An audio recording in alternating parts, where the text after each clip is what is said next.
it's been interesting to watch. I've been covering Bitcoin now for 8 years, and adoption certainly has grown. And in this year, we've seen institutions like yours. I mean, I don't know whether you guys have actually bought any Bitcoin, but I certainly know that you're interested in it. We've certainly I have some Bitcoin. So we've certainly got a number of these big institutions now buying into that. It's still obviously a small proportion relative to gold, certainly relative to dollars, certainly relative to the global marketplace. However, how important is that institutional buy-in from a political perspective? Does it impact the policy decisions going forward, whether it's for Bitcoin or for any asset for that matter? Does the financial class have an impact on the decisions that are going to be made about these rules, as you say, are going to be really important going forward on which currencies and which storeholders of wealth get impacted? We certainly know from the 2008 crisis that they do. Wall Street's too big to fail situation was the defining moment of that event. Do we look at this coming moment and the decisions governments make from the perspective of who owns the assets and their influence, the lobbying power over those governments? Is that important? And in the case of Bitcoin, if it grows, does it become important? Yeah, I think Bitcoin's greatest risk is its success, because as it becomes more, right now, it's not such a big deal. And fighting it is more of a big deal. And that's it, because it's not that big a deal. As it becomes a bigger deal and more of a threat, let's say people want to sell their bonds and they want to buy Bitcoin, and they want to do that in a bigger way, like buying gold or something in a bigger way. And then there's more transaction. They lose control over that. And that's an existential risk. So yes, that's connected. The more we create savings in it, the more you might say, I'd rather have Bitcoin than the bond. Personally, I'd rather have Bitcoin than a bond. And then the more that happens, then it goes into Bitcoin and it doesn't go into credit, and then they lose control of it. So yeah, that's a risk. Yeah, so maybe there's a tipping point, right, where it's at the moment it's not something they worry about, because it's too small. It then gets greater demand, it gets more adoption, it becomes a threat. I suppose there's a point at which governments might get worried that it then passes to a point where they cannot control it anymore because it is so broadly held, and the influence of those asset holders is too strong. So at some point, right. Watch the total value of Bitcoin right now is a little over $1 trillion. Total value of bonds is about our bonds is U.S. dollar bonds, about $23 trillion, and so on. Not only watch the price, although in Bitcoin's case the demand follows the price. Watch the total values of those things, and as those, and plot it on a chart and watch those things and watch the flows. Because if you start to see that kind of thing, you could almost see, like the blow off, and then that kind of reversal. Right now, just to put it in perspective, some other numbers, like there's a little over $1 trillion in Bitcoin.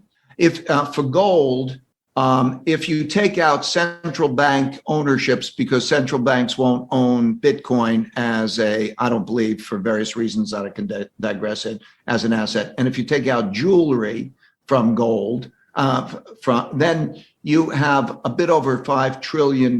So if you were to look at it now, and you were to say what's a person who wants a diversification of those two things, it's about, like 80-20 right now in the world. So that's something I'd watch too. But I think those things probably are going to rise relative to the bonds, and it would transpire that way. So you want to watch those numbers and see how those go. Another thing I think that it's worth watching, and this is something, I don't know how much you've looked at it, but I would humbly suggest you do, is to look at the overwhelming amount of kind of Wild West, unhinged, relentless innovation that is happening around the crypto space. In many respects, to create as close as they can get to it, a truly decentralized model that allows them to get around a lot of these constraints. It's not necessarily looking for something illegal, but it's to build a structure that is not dependent on, any of these controlling forces, be they, a bank or a government, right? And so the DeFi world, the decentralized finance world, it can be looked upon as this furious effort to build this. And so I just think that's a very important mix. Yes, perhaps you can keep me informed of that. That sounds very important. Yeah. Before we continue, help us by smashing that YouTube like button and subscribe now to this channel. This shows the algorithm that you value the information, and it helps us spread this message. Sharing is caring.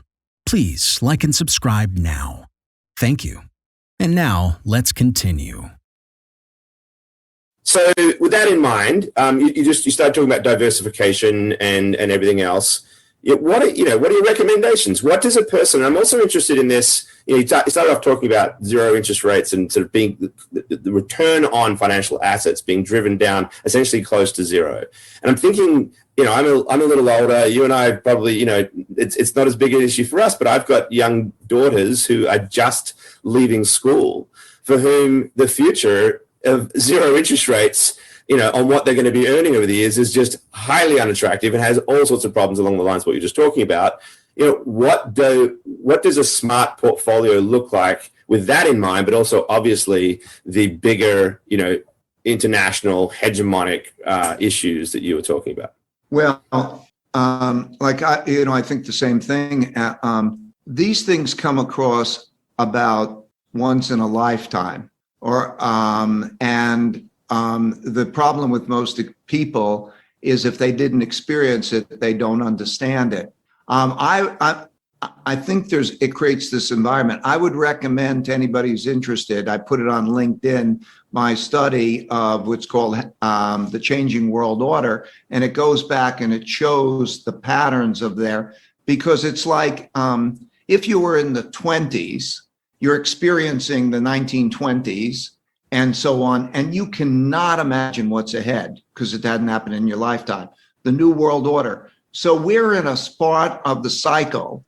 It's not just about interest rates. It's about the whole enchilada, and that could be financial, which has to do with taxes, and then trying to escape taxes, and then trying to control, and all of that dynamic. And then it has to do with conflicts between the left and the right and the capitalists and the socialists, and how they can be with each other that affects the environment. And then it has to do with the changing world order in terms of China and the United States and so on. So your children will really, in order to understand what's likely to happen over the next 1, 2, 3, 4, 5 years, you really need to go back and study what happened in the 1930 to 45 period and so on and so forth. And so I'm not going to be able to summarize that here, but I did put that description out there for those who are interested, because you've got to be prepared for all of those possibilities. It's rather grim, unfortunately, because those years weren't the brightest ones in human history. Well, we don't realize how unbelievably lucky we were. I was born in 49, so 4 years after the United States had 80% of the world's money, because gold was the world's money. They had control of the world central the power, because they had nuclear weapons and they were dominant. And there was this wind, and that always happens. There's the cycle, and that always happens, and then you experience it. But if you go back to 1900, just a little bit earlier, and you look at, you would see that almost all wealth, just pick a country and say, I have a store of wealth. And is it stocks, bonds, the currency? Okay, it's destroyed in those years with not just the currency thing, but a combination of taxes and then conflicts over wealth and power and so many things. So think about if you're, instead of an American, you're a German or a Japanese. You got wiped out totally. You happen to be lucky if you were an American, but if you, let's say, if you're a Brit You had some money, but it got taken away. Most of it got devalued or taken away. And so you've got to know those stories. Yeah, if anyone's watching The Crown, so it's been the ongoing story of many respects of the current monarch's life, is dealing with the fallout from all of that for a very long time, right?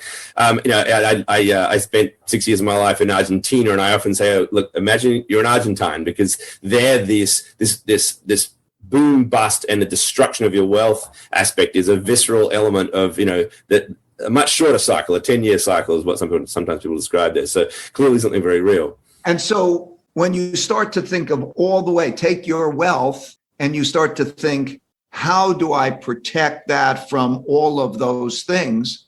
Let's see what those inventions are. If you can find the answer really to those inventions, there'll be a hell of a lot of demand for that. You'll have the governments against you, but that'll be what it's like. What to do in such a situation? Inform yourself and keep your financial education strong. We from the Compact Group offer our loyal subscribers a free educational portal with firsthand monetary, financial, and economic knowledge. Enter our invite-only Insider Club by clicking the link below. You will get access to first-class information far earlier than the rest. We have prepared a special deal for all our members where you can access a giant pool of Robert Kiyosaki's financial wisdom for just $1. To find out more, simply click the link below and join our Insider Club absolutely free. But there is more you can and should do. Build up several streams of income. More and more people realize that they have to take their future in their own hands, but they don't know how and where to start. We from Compact offer our Insider Club members unique opportunities. Strengthen your financial muscle and get the edge. Click the link below. Become part of our free Insider Club. No financial obligations. But there's one important thing you have to know. You have to become active. So do it now. Become active and see you on the other side.